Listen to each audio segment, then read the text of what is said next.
dans le cadre de Réinventons nos places, à savoir de la piétonisation des alentours du monument. Et ça représente environ 5000 m² rendus aux piétons.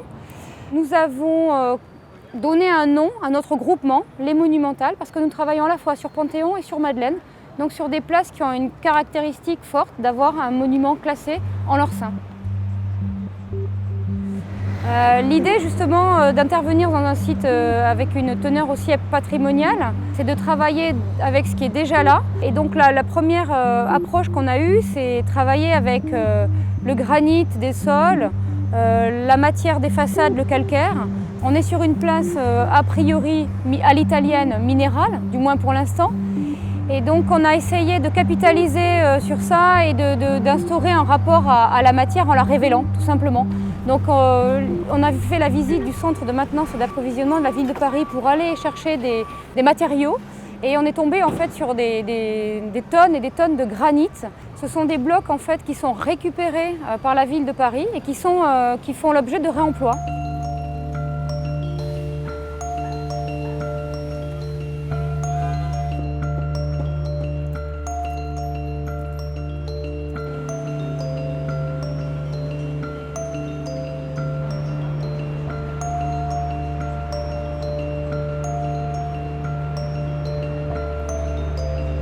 La bordure de trottoir, c'est peut-être l'élément d'aménagement urbain presque le plus discret et le moins précieux.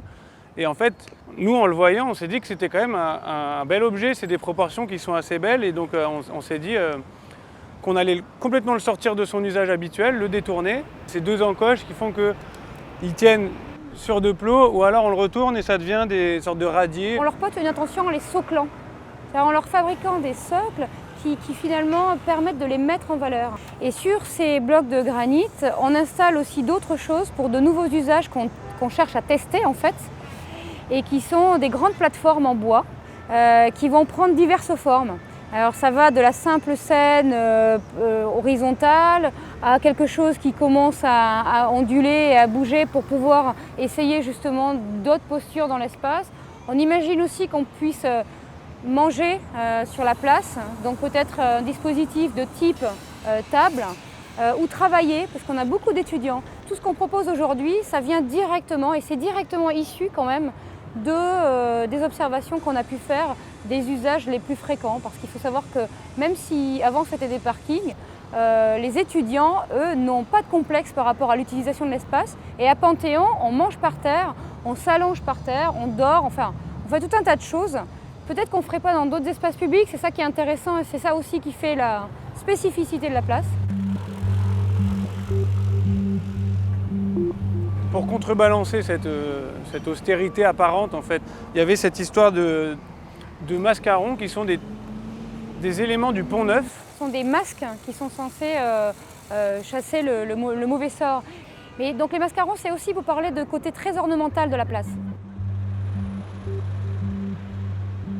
L'idée aussi, c'est que la métamorphose qu'on est en train de faire en juin, elle puisse être évolutive.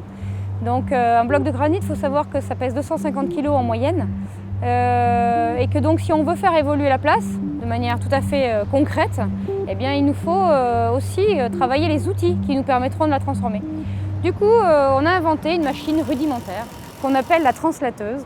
La translateuse parce que c'est venu du vocabulaire même du Panthéon, puisque quand un corps rentre au Panthéon et est panthéonisé, on dit que c'est une translation.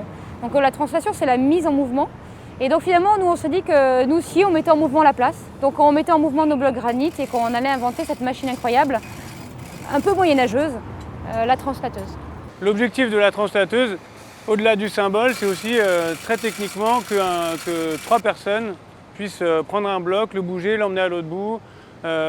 S'il y a une transformation à faire, un petit groupe peut le faire. Et donc c'est vraiment rendre possible cette espèce d'utopie de la place qu'on va travailler comme un jardin. Et tout ça sans électricité.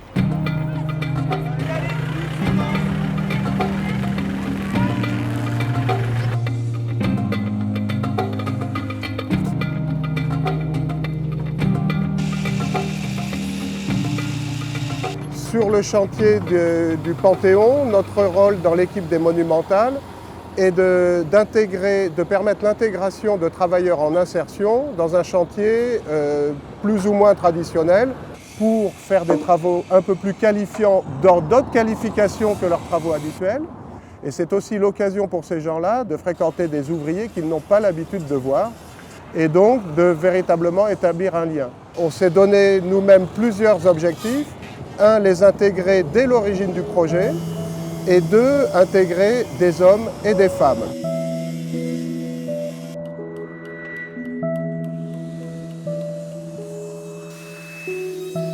On peut aussi lutter contre les stéréotypes, c'est-à-dire qu'on retrouve des femmes avec des perceuses et des scies circulaires à la main. C'est quelque chose de très important pour nous, de donner à voir aussi cette dimension-là. Ce bâtiment, avec son fronton aux grands hommes, la patrie reconnaissante, appelle justement à travailler sur l'égalité entre les femmes et les hommes dans l'espace public. Donc l'idée, c'est lors d'un moment mémoriel le 1er juillet, c'est de venir faire remonter les femmes, toutes les femmes dans l'histoire, dans la grande histoire, et de venir poser des pochoirs sur le sol et de venir bomber à la craie le nom de ces femmes, un petit peu à la façon d'Hollywood. Donc ici, on peut traiter à la fois de la place des femmes dans l'espace public, de la place mémorielle des femmes et de la lutte contre les stéréotypes. Donc je pense qu'on a, à travers ce travail avec le collectif, une façon d'aborder de façon très holistique, très large, cette question de la place des femmes.